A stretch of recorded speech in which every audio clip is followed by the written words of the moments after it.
What if the moment meant to judge you becomes the moment that exposes everything you've been trying to hide? The room feels smaller than it really is, like the walls are slowly closing in with every second that passes. Karen Page sits still, but her mind is anything but calm. This isn't just another meeting, and she knows it. Every word she says here will carry weight, every pause will be noticed, and every emotion she tries to hide might be the very thing that gives her away. The silence in the room is heavy, the kind that makes even breathing feel too loud. Across from her sits someone who isn't just listening, but studying her, measuring her, trying to see through her carefully built control. This is the evaluation, and it already feels less like a process and more like a quiet interrogation. Karen tries to keep her expression steady, but there's a tension in her eyes that she can't fully hide. She has faced danger before, real danger, the kind that puts your life at risk. But this is different. This is about truth, not the kind you tell others,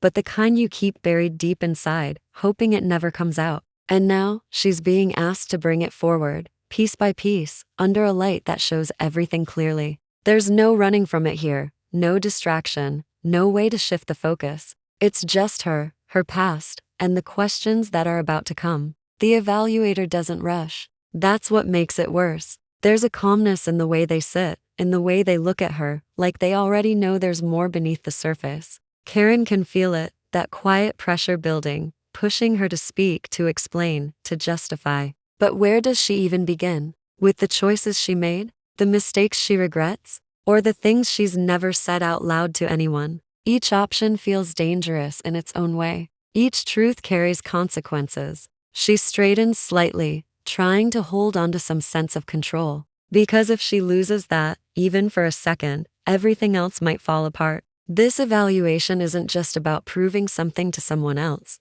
It's about holding herself together when every question threatens to pull her apart. And deep down, she knows one thing for sure. This moment could change everything. The first question lands softly, but it carries a sharp edge. It's simple on the surface, almost harmless, but Karen immediately understands what it's really asking. Not just what happened, but why it happened. Karen Page keeps her face steady, giving a careful answer, choosing each word slowly, like stepping across thin ice. She knows this isn't about giving the right response. It's about revealing patterns, motives, the truth behind her actions. And that's where things become dangerous. The evaluator listens without interruption, but that silence feels louder than any reaction. It forces Karen to keep going, to fill the space, to explain more than she planned. Every sentence she adds feels like she's giving away another piece of herself. There's no clear sign of approval or doubt, just a steady gaze that never breaks. It's the kind of attention that makes you question your own thoughts, like maybe what you're saying isn't enough.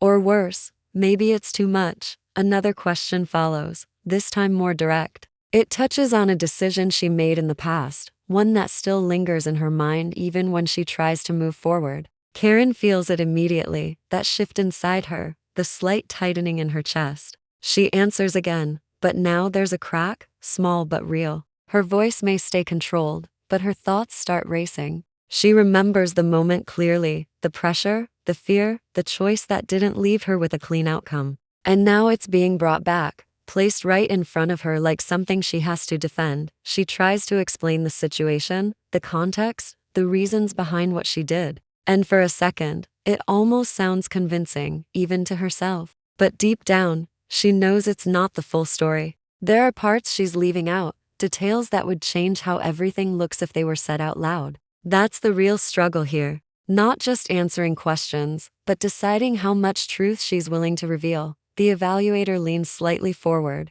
not aggressively, but with purpose. It's a small movement, yet it shifts the entire tone. Now it feels closer, more personal. The next question isn't just about actions anymore, it's about intent. What was she thinking in that moment? What drove her to make that choice? Karen pauses, just for a second too long. And in that pause, everything becomes clear. This isn't just an evaluation of her behavior. It's an evaluation of who she is. She gives an answer, but it comes slower now, less certain. Because intent is harder to shape into something acceptable. It's raw, complicated, and often not as clean as actions. Karen can feel the weight of that truth pressing against her, pushing her closer to a line she's been trying not to cross. If she steps over it, There's no going back. For the first time, she shifts slightly in her seat. It's a small movement, but it breaks the stillness she's been holding onto. Her hands tighten just enough to show the pressure building beneath the surface.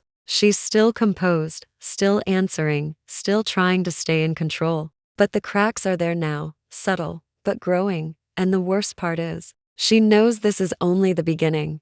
The next question doesn't come right away. And somehow that silence feels even heavier than before. Karen Page can sense the shift without anyone saying it out loud. Up to this point, she has been responding, explaining, holding the line as best as she can. But now it feels like the control she was trying to maintain is slipping, little by little. The room hasn't changed, the people haven't moved, yet something is different. The focus is no longer just on what she did. It's on who she is underneath all of it. When the evaluator finally speaks again, the question is sharper, more personal than anything before. It doesn't ask for details of an event, it asks about her judgment, her pattern, the way she chooses when things fall apart. Karen hears it clearly, and for the first time, she doesn't answer right away. Not because she doesn't know what to say, but because every possible answer feels like a risk. There's no safe version of the truth anymore. Her mind starts pulling up memories she has tried to keep in the background. Moments where she acted without thinking, moments where fear made the decision for her, moments where she crossed lines she once believed she never would. These aren't just events, they are reflections of something deeper, something harder to explain. And now, she's being asked to face that directly. She finally speaks, but her voice has changed. It's quieter, less controlled, not weak but more real. She stops trying to shape her words into something perfect. Instead, she begins to say what she actually believes, even if it doesn't sound right, even if it doesn't make her look good. It's not a full confession, not completely open, but it's closer to the truth than anything she has said so far. As she continues, there's a shift in her posture. She's no longer sitting perfectly still, trying to appear composed. There's movement now, small but noticeable. It's the body reacting to pressure, to honesty, to the weight of finally letting something real come through. Her eyes don't avoid the evaluator anymore.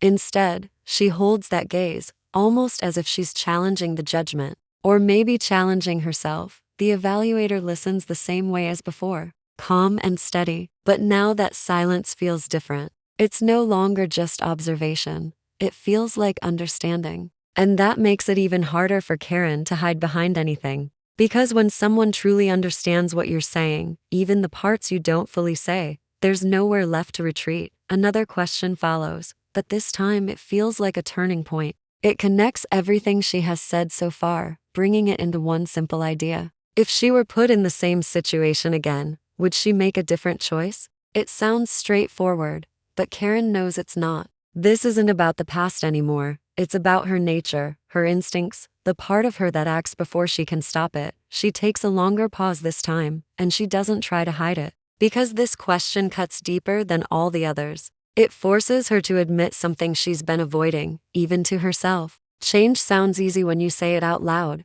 but knowing whether you would truly act differently, that's something else entirely. When she finally answers, it's not clean or perfect. There's hesitation in it, a mix of honesty and uncertainty. She doesn't promise that she would do everything right. She doesn't pretend to be someone she's not. Instead, she admits that she doesn't fully know. And that truth, as uncomfortable as it is, carries more weight than any confident answer she could have given. In that moment, something shifts inside her. Not relief, not victory, but a kind of clarity. For the first time since the evaluation began, she's not trying to pass. She's not trying to control how she's seen. She's simply responding as herself, with all the flaws and doubts that come with it. And strangely, that might be the most important answer she's given so far.